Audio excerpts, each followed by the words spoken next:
Good evening and welcome into Sports Talk on a Budget on this beautiful Wednesday night. It is September 20th, year of our Lord 2023, and a jam-packed show tonight. A lot of obviously football. It's the season for football, although I will have a baseball episode, or at least a mixed in football and baseball episode in a couple of weeks when I do my MLB playoffs preview. And then I'll kind of break down the playoffs throughout the MLB playoffs. But this is going to be all about the NFL and college football. Not exactly a reaction show. We actually have a huge weekend coming up in college football. With all that being said, let me just go ahead and dive into the topics. So, first topic of the day is going to be kind of my week 2 NFL reaction, but I'm also not just going to do a week 2 NFL reaction and talk about one main team that might be a legit Super Bowl threat. But there's a lot of 0-2 teams, about 8 0-2 teams currently in the NFL, and I'm going to let you know if I think that there's hope for them going forward or if there's not hope. We'll play a little game there in my first segment. Going in my second segment, I'm going to break down the top 5 games in college football this week. There is about 6 ranked matchups in college football this weekend that's ranked on ranked. And then there's a 7th one, which is a team that most people thought would be ranked this week, but we'll get into that. But I'm going to break down each one of those games, those top 5 games, and then I'll give you my winner or just my pick against the spread on that. And then I'll go ahead and end the show with my week 3 NFL picks, my top 5 picks from this weekend's slate of NFL games. So all that being said, let's go ahead and dive into the show. And as I mentioned, my first topic is going to be my week 2 NFL reaction, but mainly I want to talk about one main team, and that team is the Miami Dolphins. The Miami Dolphins, my question right now is, are they legit, and can they legitly be a Super Bowl contender, and is Tua Tagovailoa a legit MVP candidate? And I think the only way to answer both those questions right now is with a resounding yes. Now they're 2-0. They've won both games on the road. They went basically coast to coast. They went to LA and beat the Chargers in a great back and forth game. And then they went to New England Sunday night and beat my Patriots, unfortunately. And the thing that this team is doing is they know who they are. And it's not just that they have an identity and know who they are, but they're good at the things that they're not known for. Because we all know about Tyreek Hill. We all know about Jalen Waddle. We all know that this team is going to put up points and throw the ball. But going into Sunday night's game against the New England Patriots, it was evident, it was clear that Bill Belichick's mission was to make sure that Tua and Hill and Waddle were not going to beat the Patriots deep, and we're not going to beat them over the top with any deep balls. So they played 2 safeties back. They played kind of a deep coverage, deep zone. So there was no way that Hill and Waddle were going to get behind the coverage. But what did Tua Tagovailoa do? They nickeled and dimed their way down the field like a Tom Brady offense back in the day with Edelman and Amendola and Gronk. They took what the defense gave them, and they nickeled and dimed the Patriots down the field, and they won the game that way. And a lot of people are talking about Tua, obviously, and he deserves a lot of credit. Hill, Waddle deserve a ton of credit. But what a lot of people aren't talking about is Mike McDaniel is a damn good offensive mind. He is a damn good offensive mind, and he's a legit coach. He outcoached Bill Belichick on Sunday night. He knew what the game plan was going to be for the Patriots coming in, and he's like, okay, well, yeah, we do that great, but we can do these other things well. And they did other things well, and they played very well. Tua had a great game. Now, they let the Patriots back in the second half, and the Patriots did kind of make adjustments like Bill Belichick always does, and made adjustments. In the second half, it was a lot closer, and the Patriots had an opportunity at the end. I don't love that final call.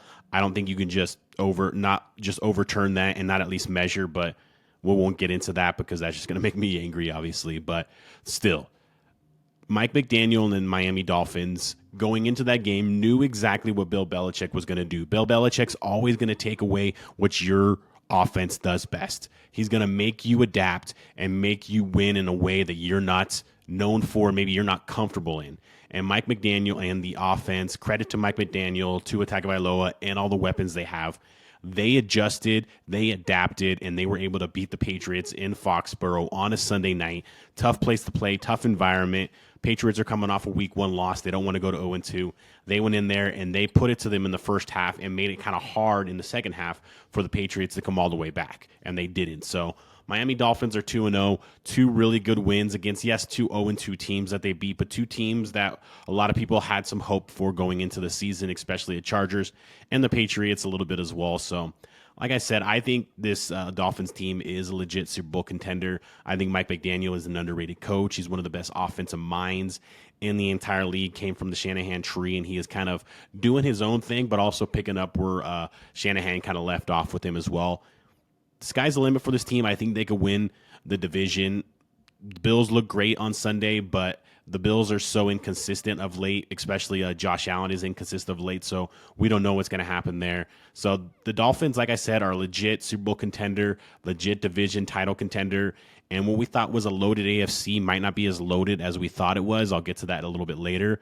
So the Dolphins could potentially be the team that represents the AFC in the Super Bowl. So hats off to the Dolphins. It's been a while since they've looked this good or been considered at this level, basically since Dan Marino pretty much, but that's where I think they could be right now. With that being said, I'm going to play a little game here with the 0-2 teams. And there is currently, let's see here, there was 5 0-2 teams in the AFC, and there is 4 0-2 teams in the NFC. And what I'm going to do is I'm going to go through each team, and I'm going to say whether they have hope or nope. So hope is there's hope that they can turn the season around and maybe make a playoff run, and nope is there's no hope, and basically 0-2 is what we thought this team would be, and there's really no hope for the rest of the season. They're going to play out the games, of course, but there's no real hope for them being a legit playoff contender or doing anything outside of that. So let's go ahead and start off in the AFC. And we're going to start off in the AFC West, and we're going to start off with the LA Chargers. I almost said San Diego. I always do that, but the LA Chargers. And I'm going to start off, I'm going to go with hope for the LA Chargers. And the reason I go with hope for the LA Chargers is they've scored almost 60 points this year. They have one of the best statistic offenses in the league. You have Justin Herbert. Austin Eckler should be back soon, whether it's this weekend or next. He's an elite running back in this game. You have weapons all over the place. The question for the Chargers right now is that defense.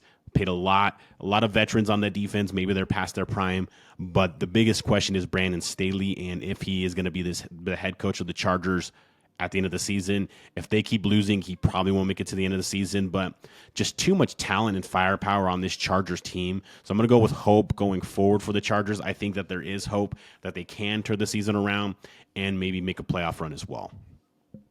We'll stay in the AFC West and we'll move to the Denver Broncos. And I'm going to go with nope. I don't have hope for the Denver Broncos. You had an opportunity with 2 games at home to start the season against teams that you should have beat. You were favored in both these games, both against the Raiders at home and against the Commanders this past weekend. You took leads in both these games as well. You had an 18-point lead in this past game against the Commanders, let them come all the way back in. You made it interesting at the end with just a fluke Hail Mary. So yeah, that's still impressive to pull that off, but that's the only reason why you made it interesting. Yes, there was a pass interference on the 2-point conversion, but let's be real, you got lucky to get in that position. So Russell Wilson looks better, but he looks like a limited quarterback at this point. He moves okay, but he doesn't move like he used to move, and he's not willing to move like he used to move in Seattle. And it looks like it's just a lot of short dink and dunk passes for him. He's not throwing the ball downfield like we used to see him do in Seattle, and right now, I question if that is still something he's capable of doing, is throwing the ball down the field consistently. It doesn't seem to be the case. Sean Payton, you could see his stamp on Russell Wilson. He is playing better and more consistent than he was last year under Nathaniel Hackett, but they're not explosive. They're not doing anything special on the offensive side. The defensive side is okay, but not great, and it's not as good as it has been. Actually, it's not as good as what it looks like it was last year. So this team, I just don't see anything special about this team, and you play in a division with the Chiefs, and I think the Chargers can turn things around. You play in the tougher conference in the AFC. I just don't have much hope for the Denver Broncos. You should at least be 1-1 with those first 2 games at home. The fact that you finished 0-2 with those first 2 games and you were favored in both does not bode well for the rest of the year. So I'm going to go with nope, no hope for the Broncos going forward. Then we'll move to the AFC South, and there's only one 0-2 team there, and that's the Houston Texans. Now I'm gonna go with nope, no hope for the Houston Texans going forward. And there wasn't a lot of hope for this team coming into the season. New head coach in D'Amico Ryans, rookie quarterback in C.J. Stroud, and then not a lot of weapons on the offensive side. Basically, Dalton Schultz, your tight end, is probably your best weapon, at least in the passing game. So there wasn't a lot of hope. They showed some signs in the first 2 weeks. Played Baltimore tougher than I thought they would, and played Indianapolis pretty tough this past week at home as well. But there's no hope for this team going forward. This is a rebuilding team. This is a team that's going to try to progress and get better week to week. But no one thought this was going to be a playoff team going into the season, and especially now that they're 0-2. So no hope for the Houston Texans. Then we'll go to the AFC North, and this is another team.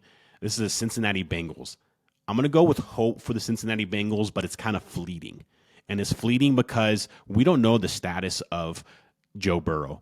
They kind of rushed him back week 1 with the calf injury. He probably shouldn't have played week 1 or maybe even week 2, but they rushed him back. Looks like he aggravated that injury in the game against the Ravens on Sunday. So if Joe Burrow's not ready to go, or if he's not out there, this team is definitely, of course, not the team that they can be, and the team that I picked to win the Super Bowl, and the team that has been in the AFC Championship game and in the Super Bowl in the last 2 years. So I'm going to go with hope, but it's fleeting, and we'll have to kind of hinge on the status of Joe Burrow. This is a team that started 0-2 last year and was a couple plays away from making the Super Bowl again and winning again in Arrowhead for the AFC Championship game, but we are far off from that, and this is a brand new season. Jamar Chase isn't getting the ball on a consistent basis. Joe Burrow just looks like that calf injury is affecting him. Played better in the second half against the Baltimore Ravens, but still didn't look like the Joe Burrow we've come to know, not just that 2019 LSU Joe Burrow, but the NFL Joe Burrow that we've seen over the last couple of years. So, like I said, I'm going to go with hope for the Cincinnati Bengals, but it's going to rest on the health of Joe Burrow. And then we'll finish out the AFC and the AFC East, and that's the New England Patriots. And I'm going to stay with hope, but just like the Bengals, it's fleeting hope. And they need to win at the Jets this Sunday. They've won 14 straight games against the Jets. They need to make it 15 straight. You can't start off 0-3 and have any hope. My hope is that the offense looks better under Bill O'Brien. Mac Jones has played well these first 2 weeks, even though he's had some costly turnovers and some costly moments. The defense, is going to be better. They're missing some people on the back end. Hopefully Marcus Jones and Jonathan Jones can get back into the lineup again this week. That would really help. But I'm going to go with hope because just the improvements on the offensive side, the defense, like I said, should be better. The offensive line is a big question mark right now, but I think that'll get better as well. Patriots always seem to have a good offensive line. So we'll go with hope, but just like with the Cincinnati Bengals, it's a little bit fleeting. But we'll go with hope for the New England Patriots. Let's go ahead and move to the NFC. And the NFC, we're going to start in the NFC West, and that is the Arizona Cardinals. And just like the Texans, the Cardinals didn't really have any hope going into the season, so I'm going to go with nope. So we're going to go with nope for the Arizona Cardinals. Not the Cincinnati Bengals. I meant to say the Houston Texans didn't have any hope going in the season. But looking at the Cardinals, listen, we knew that this team wasn't going to be good going in the season. They blew a big lead against the Giants, but they looked better in that first half than I thought. They've actually played. They went on the road to a Commanders team who's 2-0 now, so maybe that was a better showing than we thought it was in week 1, and played the Commanders tough. Came back home and almost won a game against the Giants. I don't love the Giants, but that's still a game that the Giants were favored by, I think 4 or 5 in that game, and the Cardinals did everything they could, at least in the first half, to win that game, and then blew it in the second half. Josh Dobbs has played better. He's looked like at least a serviceable quarterback in the NFL, or at least a backup in the NFL. But there's no hope. You're playing in a division with the 49ers. The Rams look better. The Seahawks played better last week against and got a win in Detroit. So you're playing in a tough division. So I'm going to go with nope. Nope is no hope for the Arizona Cardinals. And then we'll move to the NFC South, and that is the Carolina Panthers, who are the 0-2 team in the NFC South. And I'm going to go with nope as well. I like Bryce Young, but it's going to take time for him to progress. There's not a lot of weapons for him outside of Adam Thielen. Adam Thielen has gotten older. That offensive line isn't great. The running game isn't great. That defense is going to keep him in games just like it did Monday night against the New Orleans Saints, but it's not going to be enough to win them enough games to really make a playoff push. So I'm going to go with nope for the Carolina Panthers. And then we'll move to the NFC North, and there's actually two 0-2 teams in the NFC North. And we'll start off with the Chicago Bears. The Chicago Bears, man, I thought they would look better, and I thought Justin Fields would be further along. But as of right now, I got to go with nope, no hope. Justin Fields looks like he's regressed.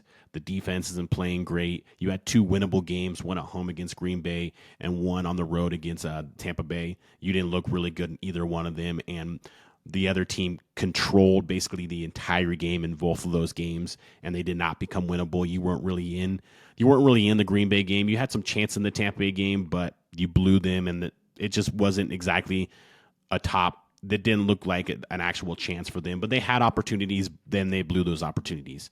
But like I said, Justin Fields looks like he's regressed. This offense, they brought in DJ Moore. He hasn't done much, but that's been more, I think, on the offense and Justin Fields. The defense is good, but not great, and they're going to need a great defense to win games with the way their offense is playing. So I'm going with nope, no hope for the Chicago Bears going forward. And then finally, we'll finish with the Minnesota Vikings.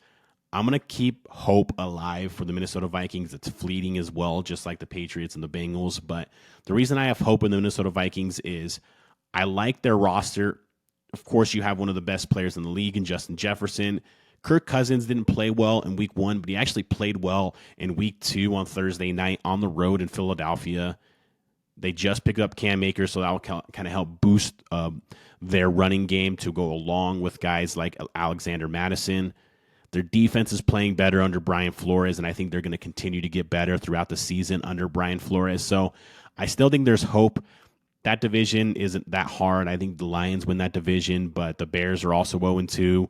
The Packers are 1-1 and seem extremely limited under Jordan Love. So there's opportunity in that division, and to kind of right the ship a little bit if you're the Minnesota Vikings, you got to get a win this weekend at home against the Chargers. If you don't, then it gets real tough at 0-3. But we'll go ahead and keep hope alive for the Minnesota Vikings and say that there is hope for them to turn around their season and maybe even make a playoff run as well. With that being said, let's go ahead and move to college football, and that's my second topic of the day. I'm going to break down the five of the biggest games of the college football weekend. We'll go ahead and start with the biggest game of the weekend for college football, and that is number 6 Ohio State at number 9 Notre Dame, and Ohio State is currently a 3-point favorite in this game. Now, both these teams haven't played anybody of note to start the season. Yes, Ohio State is 1-0 in the Big Ten. They beat Indiana in week 1, but Indiana isn't a threat in the Big Ten and really never has been a threat, at least in football, in the Big Ten. So that's not really an impressive win, and they looked very unimpressive in that week 1 win against Indiana. They've looked better in those last couple of games. Like I said, Youngstown State and Western Kentucky were their next 2 games. Those aren't hard games, but they've looked better, and they've played better. Kyle McCord, their quarterback, has played better. But when I look at this Notre Dame side, yes, Notre Dame hasn't really played anybody either. They played, Navy, Tennessee State, and Central Michigan. So they really haven't played anybody either. But what I've liked from Notre Dame that I haven't seen from a Notre Dame team basically since Brady Quinn is I think they got a top-level quarterback in Sam Hartman. And I think that could be the difference in this game. Kyle McCord is still progressing and could be a top-level quarterback at some point for Ohio State, but he is definitely not that right now. Sam Hartman, I believe, is the top-level quarterback and is a legit Heisman contender. They have some good weapons and some young weapons on the outside for him as well. And it's in Notre Dame. I mean, for Notre Dame, they get in a lot of these big games that are televised on NBC or televised on ABC. They get into a lot of these big games and they lose. This has got to be the time for Notre Dame to break through and beat one of these big top-tier teams. And Ohio State, even though they haven't looked great so far this season, they've gotten better, is still a top-tier team, is still one of the 2 or 3 best programs in the country, is still a roster littered with 4- and 5-star recruits on that roster. This is something that this is a time that Notre Dame needs to win, because if they're not going to do it now, I don't know when they're going to do it. So I think Notre Dame is the better team as of right now with the better quarterback as well. So I'm going to go ahead and roll in this game with Notre Dame to win. They covered their +3, but I think they win the game outright. So give me Notre Dame +3, but I think they win the game outright as well. And then we'll move. We actually have a couple Pac-12 games to break down. The first one we're going to break down is the UCLA at Utah game. That's number 22 UCLA at number 11 Utah, and Utah is currently a 4.5-point favorite in this game. The biggest question is the status of Cam Rising. Is he going to play? And if he does play, can he shake off the rust? He hasn't played a game since January 1st or January 2nd of this year.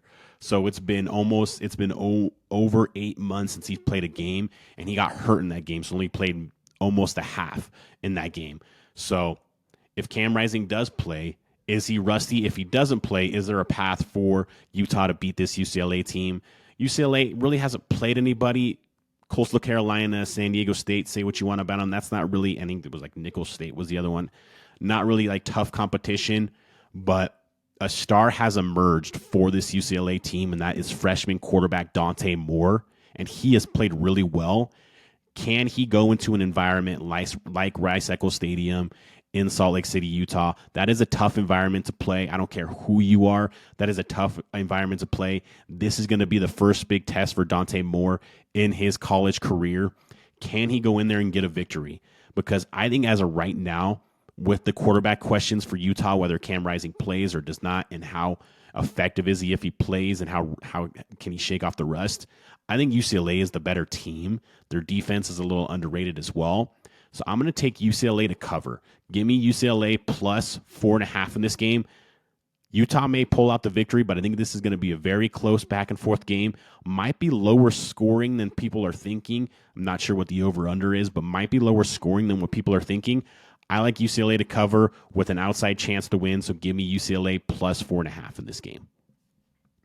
And then we'll go all the way over to the East Coast, and we have what we thought was maybe one of the best games of the weekend going into the season, but some of that luster, some of that shine has gone away from it, but still going to be a really good game, and that is number 4 Florida State at Clemson. And Florida State currently right now is only a 2-point favorite in this game. So that's kind of a puzzling line. It's one of those lines that you get from Vegas and you question it, but then a lot of times you'll sit there Saturday night and be like, okay, well, Vegas was right. So that does happen a lot of times, but question is, can Clemson's offense keep up with Florida State's offense? We know Florida State can move the ball. We know they're going to score. We know Jordan Travis is going to hit those trio of receivers and Jaheim Bell at tight end and spread the ball around. They're going to move the ball. They're going to score. Can Cade Klubnik and that Clemson offense keep up with the Florida State offense? That's a huge question mark for me. I don't know if that's the case. They haven't played anybody in the last couple of weeks after losing to Duke, so you don't really know how much improved they are since week 1. And can their defense slow down, like I said, Jordan Travis, Wilson, Jaheim Bell, all the weapons that he has at his disposal on the offensive side for Florida State? Can they bounce back from that? And then Florida State last week, let's just be real. They did not play a good second half last week. They let Boston College back into that game when they had control of that game.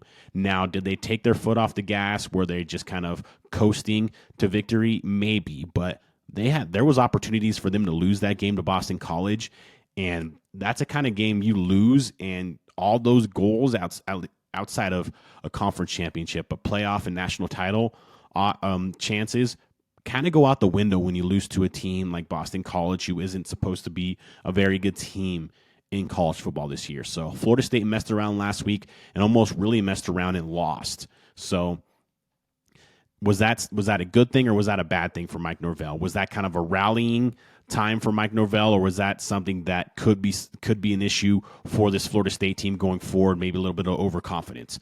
We will see Saturday night against Clemson. Now, this is in Clemson. This is in Death Valley. Always a tough place to play, but it's actually not a night game. It's an afternoon game. It's a 12 o'clock game. So that bodes well for Florida State. It seems like that place just goes crazier at night, and it's tougher at night. Still a tough place to play. Still a tough place to win. I think Clemson has like a 19-game winning streak in conference at home. Can they keep that going against Florida State, the best team they've played in conference in a very long time? I don't think they do. I'm going to go ahead and roll with Florida State to win and cover, so give me Florida State -2. I love that that's a small spread. I could be wrong, and I could be eating my words come next week or come Saturday night, but like I said, give me Florida State -2. I think that's an easy spread for them to cover. And then we'll go over to the SEC, and we have number 15 Ole Miss at number 13 Alabama, and Bama is a 7-point favorite in this game. Now, Alabama announced, I think it was yesterday or maybe even Monday, that they're going back to Jalen Milroe as the starting quarterback. Ty Simpson and Tyler Buckner did not look good Saturday, and they played an awful game against South Florida. They won 17-3 against South Florida, but it was just an ugly game. They did not have any consistency, any continuity on the offensive side, and this was one of the worst games I've ever seen Alabama play, at least under Nick Saban. And he's been there for, 15 years now? I think he came in 2007 or 2008. So he's been there about 15 seasons now. It did not look good. And this is an Alabama team. We talked about it a little bit last week on the show. There's a lot of question marks for this team, and there's question marks coming into the season. Did they have the firepower at quarterback? I don't think they do. I still don't think they do, even with Jalen Milroe playing. Do they have the firepower at wide receiver? I don't think they do. I haven't seen anything that changes my mind about that. So still the question marks remain. And a place that we thought was a strength for this Alabama team was that offensive line. And a lot of people thought it was going to be one of the best offensive lines in the country coming in the season, has played awful these last 2 weeks against Texas and South Florida. They've played flat out awful to their Alabama offensive line standards. They have played flat out awful in these last 2 games. And Ole Miss, I know they're not at school or a program that's known for defense and getting after the quarterback, but they have 10 sacks in their first 3 games. That's a pretty good number. So they're going to be able to get after the quarterback. Jalen Milroe is not a guy that's going to kill you with his arm. He's more of an athletic quarterback that's going to have to run around. Can he make enough plays in this game to really put Alabama in a position to win? And then if you look at the other side for Ole Miss, Jackson Dart is quietly having one of the best seasons in college football now for a quarterback. Can he take that next step into stardom? Can he take that next step into stardom, that next step into being a legit Heisman Trophy contender? You win in Alabama, that will put you there. Even though this Alabama team, I don't think stacks up nearly against the Alabama teams of the past, but still, it's still a win in Tuscaloosa. Look what it did for Quinn Ewers 2 weeks ago. What can it do for Jackson Dart? This spread to me is just too much. I know it's Alabama. I know it's at home in Tuscaloosa. Nick Saban's still there. And I know it's sacrilegious to question Nick Saban, but this team just does not look like the Alabama team that we've come to know under Nick Saban. I think Ole Miss has an opportunity to win this game, and I definitely think they cover. So give me Ole Miss +7 in this game. And then my fifth and final breakdown, we go back to the Pac-12, and this is an underrated game. And this is basically, a lot of people are calling it the Pac-2 championship because these are the 2 teams left in the Pac-12, and that is number 14 Oregon State at number 21 Washington State. And Oregon State is currently a 3-point favorite on the road in Pullman on the Palouse at Washington State. They're a 3-point favorite in this game. A couple of questions is, Washington State's one of those teams that people aren't talking about right now, but they're red hot. They have a big ranked victory already against Wisconsin 2 weeks ago at home. Cam Ward, just like Jackson Dart, not a lot of people are talking about him. Not a lot of people are talking about Cam Ward, and he is red hot right now for this Washington State team and this Washington State offense. He's played really well down these last couple of games as well. And which DJ Uiagalelei is going to show up for Oregon State? Is it going to be the one in the first 2 weeks against San Jose State, and I can't remember who the other team there was that they played that looked really good, or was it going to be the DJU that we saw last week against San Diego State that kind of sputtered, had turnovers, and did not look good? So which one's going to show up? Because this could turn into a shootout between Washington State and Oregon State, and we know that Cam Ward can make plays with his arms and make plays with his arm and make plays from the quarterback position. And we think DJU can do that, but we're not sure. Another question is going to be, can Washington State slow down this Oregon State running game? That's what Oregon State likes to do, is they like to run the ball to open up the pass game for DJU and to make plays there, but they like to run the ball first. This defense for Washington State is not great against the run, so that could kind of be a question mark there. But it's at home. Washington State, I think, is an inspired team this year. Both these teams feel super disrespected because of all the realignment, and they've kind of been left out in the cold. I think this has an opportunity to be one of the best games, if not the best game of the weekend. Probably goes back and forth, kind of a shootout there. But I'm going to roll with Washington State to cover, and I think they win the game as well. So give me Washington State +3 in this game. So those are my breakdown for my top 5 games of this weekend. Oregon and Colorado play as well. Colorado goes to Oregon. That's a 21-point spread without Travis Hunter for Colorado. That game I'm going to stay away from just because I think Oregon wins and wins comfortably, but you just never know with this Colorado team. But that's a game I'm going to stay away from doing an ultimate breakdown. Let's go ahead and move to my final topic, and that is going to be my Week 3 NFL picks. We'll start with the Indianapolis Colts at the Baltimore Ravens, and the Ravens are an 8-point favorite in this game. I don't know if you guys watch the Colts that much, but Anthony Richardson's getting better. He's getting better each week. He is just an absolute weapon running the ball.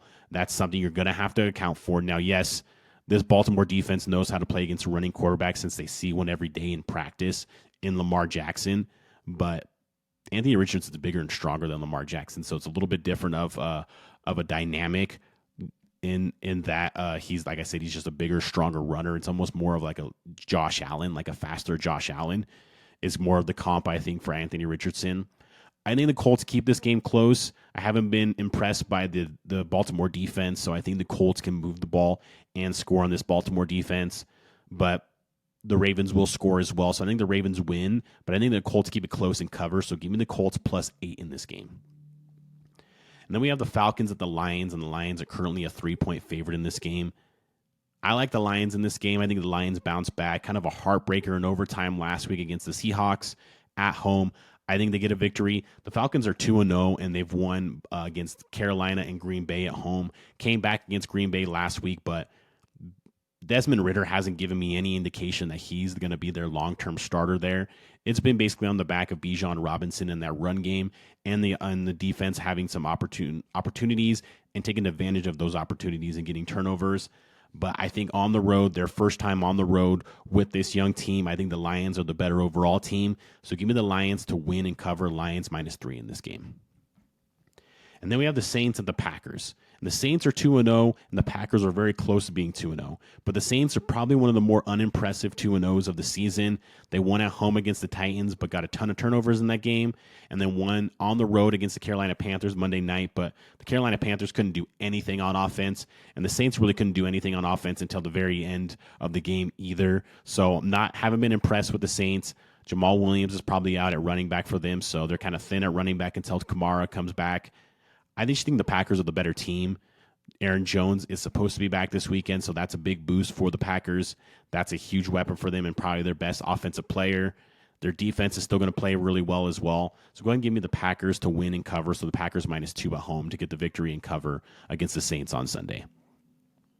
And then this game is just kind of a game it's a little bit tough to pick, but I think I have a feel for it, and that is the Steelers at the Raiders, and the Raiders are currently a 2.5-point favorite. Listen, the Steelers have real problems. They have 0 first downs in the first quarter in both games. They can't move the ball on offense. Kenny Pickett looks like he's regressed. Everybody in Pittsburgh is calling for Matt Canada, the offensive coordinator's head, and for him to be fired. So that's probably going to happen somewhere within the season unless things turn around. Yes, this Raiders team just got hammered in Buffalo, but Buffalo was coming off of a loss that they shouldn't have, and that was kind of something you can almost kind of see coming, that Buffalo was just angry and going to take it out on the Raiders, and they did. Raiders go back home. I think they win, and I think they cover. I think Garoppolo gets back on track. Adams gets back on track. Jacobs gets the ball more than like 6 or 8 times that he got this past weekend, and the Raiders win and cover. So give me the Raiders -2.5 in this game. And then my final pick of the weekend is actually going to be the Monday night game, and that is the Eagles at the Buccaneers, and the Eagles are a 5-point favorite in this game. The Buccaneers are playing well. They're 2-0. Baker Mayfield looks a lot better than I thought he would. Mike Evans looks like Mike Evans always does. He's playing great. Rashad White's playing great out of the backfield. Their defense is older still, but still has some really good veteran players. And this Eagles team, I haven't really been impressed with their first 2 wins. Jalen Hurts has looked okay. He was able to throw the ball better last week than he did in week 1. But their defense is still giving up a bunch of yards and a bunch of points. So I think the Bucs keep this close. The Eagles probably win, but I think the Bucs keep it close, and I like the Bucs +5 at home Monday night to cover, and might maybe get the victory, but at least cover. So give me the Bucs +5 on Monday night at home. That has been my show. Thank you for always watching and listening. Please subscribe if you're watching on the YouTube channel to Sports Talk on a Budget. Subscribe to the channel. And if you can always leave a comment. I don't mind constructive criticism. And then on the the podcast networks. You can subscribe and like the show on all those podcast networks, basically on every podcast network that is known out there. Thank you again for watching and listening, and have a great day.